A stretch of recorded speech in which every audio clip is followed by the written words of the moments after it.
And we're back. This time with limited championships. This is actually the second round.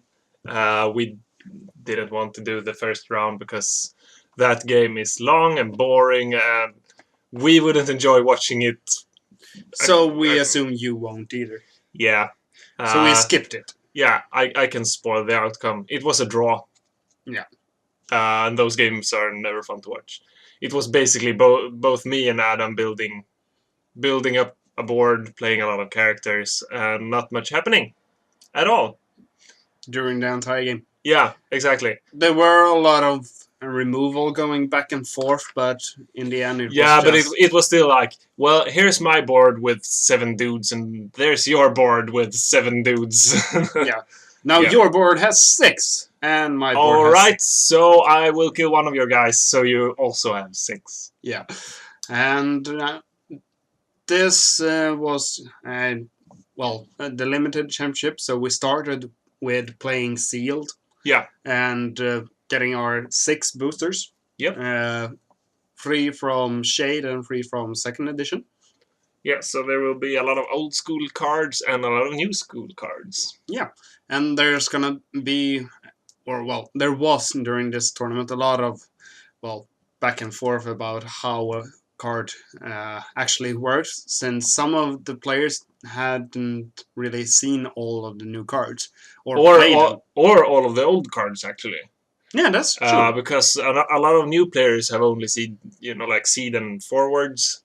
Like the article quite recently on the sports mentions. Yeah, I mean, we didn't play with first edition packs, so there weren't like these odd, spastic tentacles or something like that. But still. Yeah. But either way, personally, I think I got a really good deck, and since we know how it went for you during the tournament, I believe you were quite happy with your deck as well. Well, this deck I wasn't very happy with. I was happy that I got quite a lot of good removal, but I didn't feel like I got very good characters. I think I got like 2 bug bites and 1 audacious appraisal. Scrag, Summary Judgment, and Irresistible Bribe. So you I also got Tripwire. Yeah, and Tripwire, which actually was one of the reasons why I started 1 Rage. Yeah. And yeah, it's funny because you'll see me start Rage Greed here, something that I did during the Constructed tournament and actually during the top 8 draft as well. Yeah. Because I always start Greed Rage. Yeah, and here we say you actually starting, winning the die roll like you've done several times already. Yeah, and it's because my dice are loaded. Yeah, exactly. Actually, what's the name of that dude? Mouse Strategist. Strategist. So he gets to search for a resource. He's a very good resource fixer. And you get to draw a card whenever he's destroyed, I think. Yeah, when he's destroyed. So he's like a keyman that actually gets to search for a resource. Yeah, but keyman has some other... He triggers from Leaves Play, which is slightly better. Since you can use it with... Drumroll... Gilded Yurt. Yeah. And actually, I did misplay during... I think it was top 8, where I got this guy as well. Where I tried to flip him down with Time to Retire. And don't get to draw a card. Yeah, exactly. Good to know for all you other people that don't want to make the same mistake. Yeah, don't retire the Mouse Strategist, let him die instead. Yeah, and here we see Victor starting with, actually now a few turns passed, but he plays out Cranky Old Swordsman and Rushing, Crushing Blockhead, I think it's called. Yeah, actually, when I first saw the video, I thought it was a basketball. Yeah, so it was like, why did it play a basketball?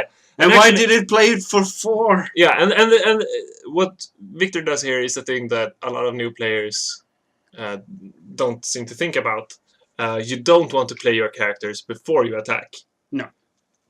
Because then you're giving away more information to your opponent about how many cards you have in hand, how many resources you could play and if with you have removal or not. Yeah, because now he has attached all his resources And you know that there's no removal coming, so I can block in peace and actually expect Yeah. my character And at to the die end of the from turn, natural causes. yeah, exactly. And at the end of this turn, I pay 4 to play a resource and accelerating forward, and I actually pay the last resource to play a bug bite on his Chris Deputy, which isn't. I'm not sure it's a very good play. I killed one of his guys. I get the bug bite in my discard pile. At this point, I actually think it's a good play since he has a larger field, and well, the Chris Deputy is gonna die sometime. Yeah, but the thing is, if he attacks in a party with the Chris Deputy, that's basically when he's good. He's not good attacking on his own because then he's just a 1/1/1. Yeah, 1/1/3. and you take 1 damage. Yeah, exactly. So here I play the Timid Mao, a very, very good card in Limited. Yeah. He's so defensive. 5 life is very, very strong. Yeah, he's a 4 strength, 5 life, and 3 speed. Unless he's blocked when he's attacking by 2 or more characters, in which case he loses 1 speed. Yeah. But then he's mainly there to, sit back, make sure that the opponent isn't attacking too much, and if he doesn't have too many characters you could attack. Because even if he's blocked by 2 characters, they have to have 5 strength together. Yeah. To be able to kill him. And also you are supposed to not have any removal on your hand for one of the characters blocking. Yeah, exactly.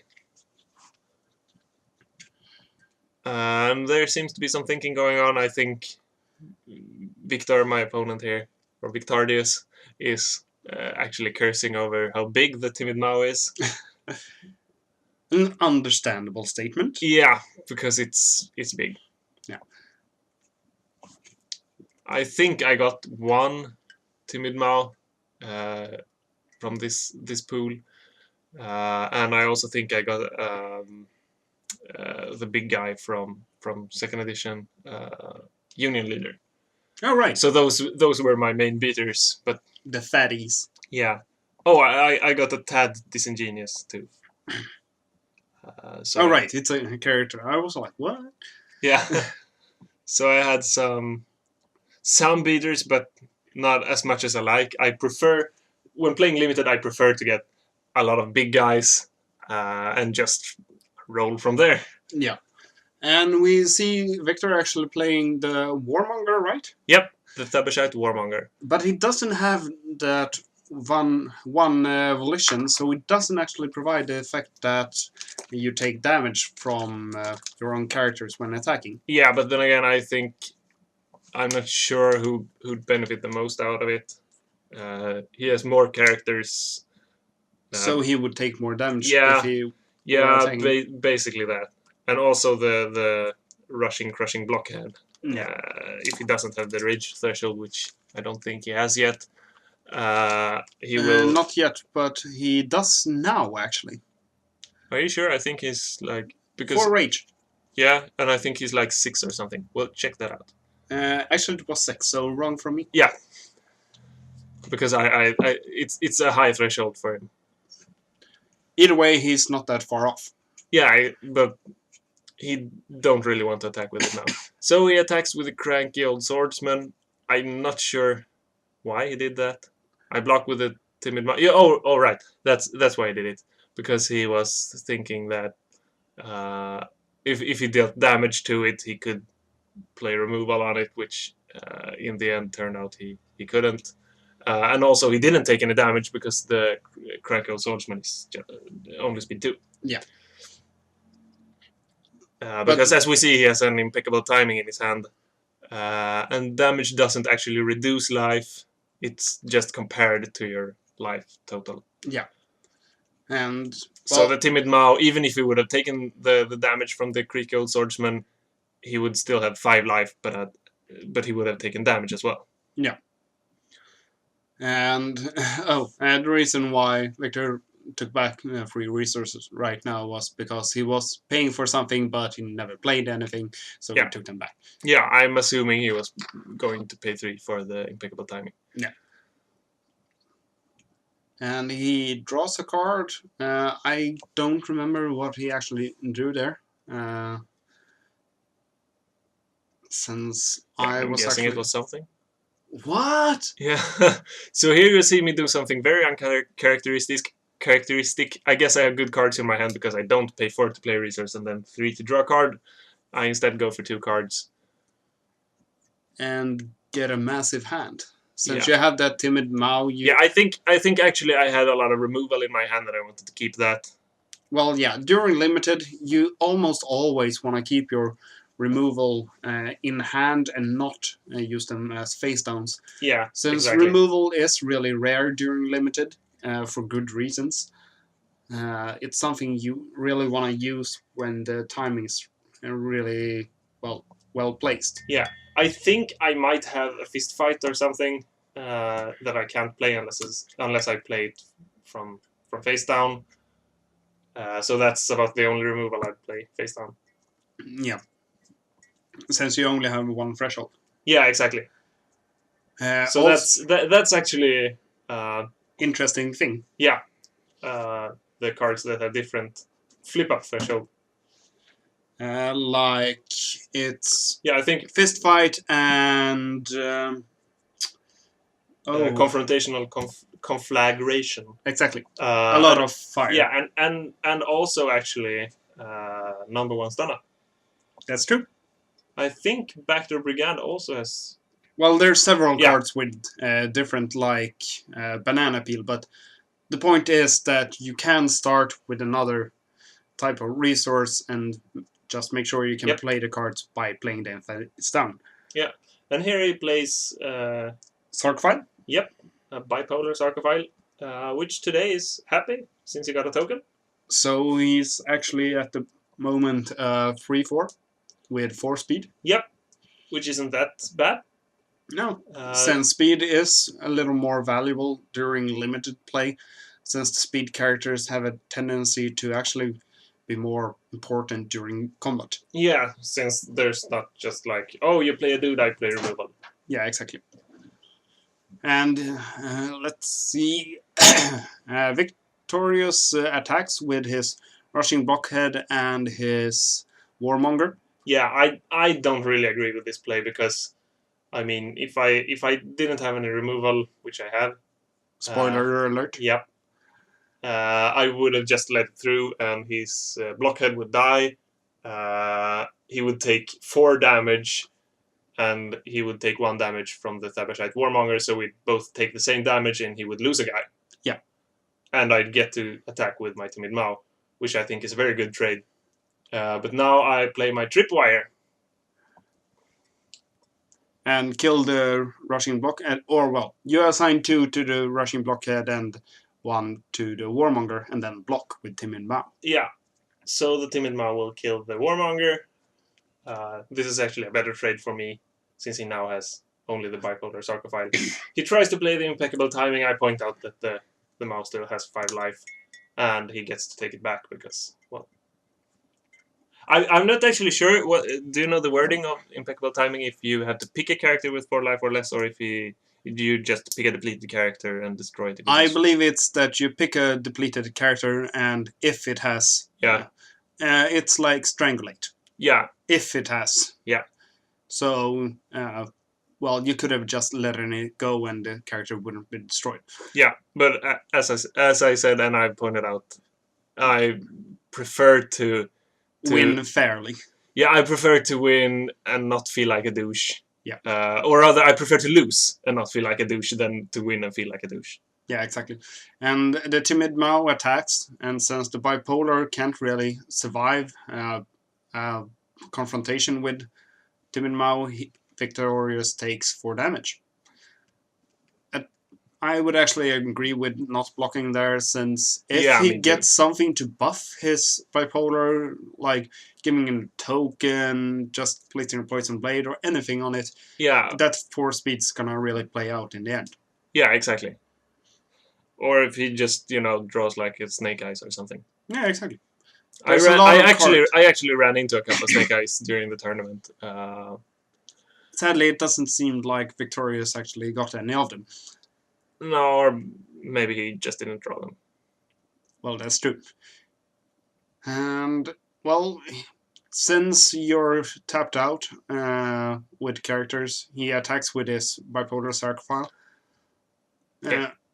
I actually agree with it, since he's already drawn a card, so he knows if he can play any more characters, since if he draws another card, it's not very likely he's gonna be able to play another character. But if he knows that, yeah, I'm not getting any more characters, so I can't really play one more and block the Timid Mao and kill it, so it's better to just attack. Yeah. And even though he's basically trading damage with me here. Something you win at in the long run, but still. Yeah, and here he tries to fist fight, and then he realized that the damage from the Sarcophile isn't actually enough to kill the Timid Mao, and I once again let him take that back. Since, as we've established, Victorious is a little newer to the game, and there's a lot of new cards in Chain to learn. Yeah, I mean, even if this was the limited championships, so I guess I could have been a little bit harsher. But I don't think it would have mattered that. No, because at this point I basically have the upper hand anyway. You have a lot more resources, and I believe at the next turn, the game changer comes in, or well, something that nails the coffin together, so to speak. Yeah. So I attack with the Timid Mao, he takes the damage, and he proceeds to his turn. Since at this point you have a lot of removal, and it seems like you're just playing resources and drawing cards since you already have the upper hand. Yeah, and there's actually no need for me to play the removal right now because I have the upper hand and I'm winning the influence race. He does 3 damage to me every turn, I do 4 damage to him every turn. So keeping my removal in hand, just filling up on cards and building resources is the better play. Exactly. Since you can play your removal in, well, for example, if he plays a Dragon Juice on his bipolar, then it's a then removal would be really good. Yeah, since you don't really want to use the removal unless it feels necessary. Yeah, exactly. Even though I have quite a lot of removal.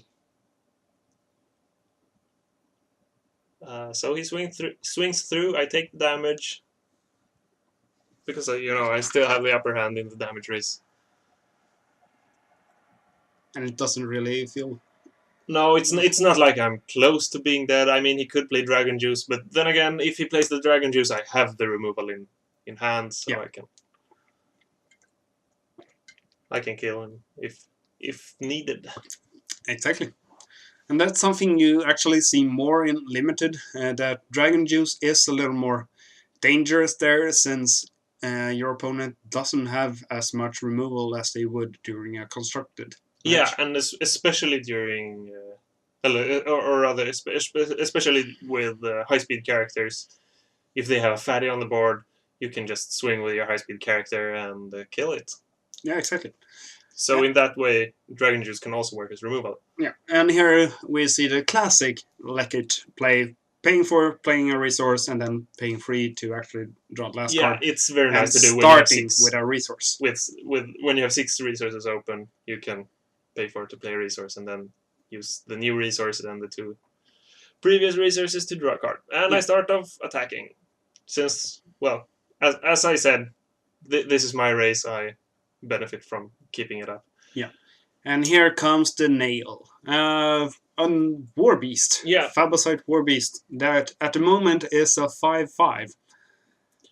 And since we know in what manner you actually play your games, we know that the War Beast actually benefit you greatly, since you have a tendency to play a lot more face downs than other people usually do. I'm not sure here. That's actually also a tip for newer players.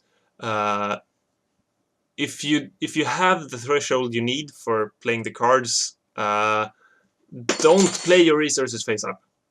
No. Because you see here, Victor is playing them face up, so I know he's drawn into a lot of rage. I know that his face downs won't flip up. And it's just giving information away. Yeah. information that it's always better to let your opponent know as little as possible, since at this point, actually, I know that Leckett has played at least one of his grids that he's drawn as a face down. Yeah, because I only need 2 threshold. Yeah, since he has no reason to actually play them face up, so he played them face down. It's only gonna benefit him since he has the War Beast, or it just lets your opponent, well, sweat a little and wonder if you have anything face down in removal way or something like that. Yeah, exactly. So here plays an Elusive Wolf. Actually, a nice card, but I personally like to play it in decks where I don't start the Deception, so I actually can use the. Yeah, I've actually card. seen it being used during Gen Con in a deck that started off with 2 Deceptions, and he actually used the ability once. I think that was during the late game, so it didn't really matter that much. He didn't have many more rogue cards that he wanted to play anyway, and he actually needed the damage. In that case, it's but then if you can put tokens on him in some other way, that's better actually, because he doesn't care where the token comes from. It's just that he has a way to. Actually, is the wolf speed 4? The wolf is speed 4, so it's a good character to play. I mean it costs 4 to play, but it's a 2/4. Yeah. It's not that bad. No. Because as we said, speed is important in limited. Yeah. Much more than in constructed. Yeah. And here the Timid Mao attacks, and well, Victor is at 13 influence, so taking the damage from the Timid Mao, he could do it, but we know that the War Beast is able to. And the War Beast is the real threat here. Yeah, exactly. At the moment, it's a 7/7, but that is enough to, well, walk through almost every character in the set. Yeah. And also, I think Unileader actually has 8 life. Okay, fine. But you still have enough resources to actually play more resources, making him bigger. Yeah, exactly. And, well, Victor blocks the Timid Mao with his Elusive Wolf, and then Leckett attacks with the War Beast, and understandably, Victor feels compelled to actually block with the Bipolar Archetype. Yeah, I'm not actually sure sacrificing the wolf here was the right play. I think keeping it on the field would have been better, or rather blocking with it, blocking the War Beast with it and taking the damage from the Timid Mao. I mean, the Timid Mao damage is going to pile up, but I need 4 attacks to go through with the Timid Mao at this point. Yeah. To kill him, or deal some damage to him in another way, and he would have had an additional blocker for the War Beast. Yeah. And the War Beast is the thing actually doing the most damage at the moment. Yeah. So I draw 2 cards and then I pass the turn. And we see Victor actually scrambling to get something to play here, so he's dodged by drawing a card. And then he pays 3 to draw another card. Almost. The thing is, I believe that the one thing that actually could save him at this moment is his Banana Peel. Yeah, Banana Peel would be good.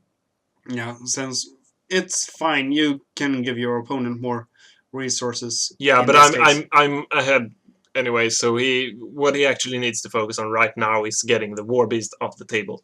Yeah, since you can't really worry about your own field or such when your opponent has both resources and the field.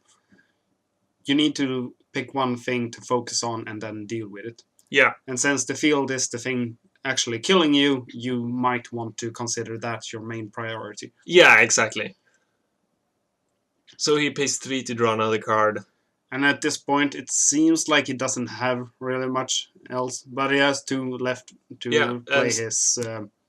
Warrior Prodigy, which he drew from the top of his deck. Yeah, it's a 2/2 I believe. Yeah. But at this point, he needs a blocker, so it doesn't really matter how big the character is, just that it can absorb that, at this point, 9 damage from the War Beast. Yeah, exactly. Because at the end of his turn, I played 2 resources face down. I'm guessing there were no cards that I wanted to have, so I played the resources at the end of his turn and drew a card at the start of my turn. Generally speaking, it's better to draw a card and then play a resource at the start of your turn than the other way around if you have 4 left. Yeah, since then you actually get more options in what you want to play as a face down. Yeah, of course, that's only if you want to draw a card at the start of your turn. Yeah. I'm one of the players who really likes to do that. And here it attacks with the War Beast, plays Scrag in the Prodigy, and then plays Catastrophic Betrayal. Yeah. Picking the Blockhead, and that resulting in actually 13 damage. Yeah, exactly. He could have just swing with the Timid Mao, but I believe you just wanted to rub it in. Yeah. So I played the bad manner Betrayal. Yeah. But it wins, and we move on to the next game. Yeah.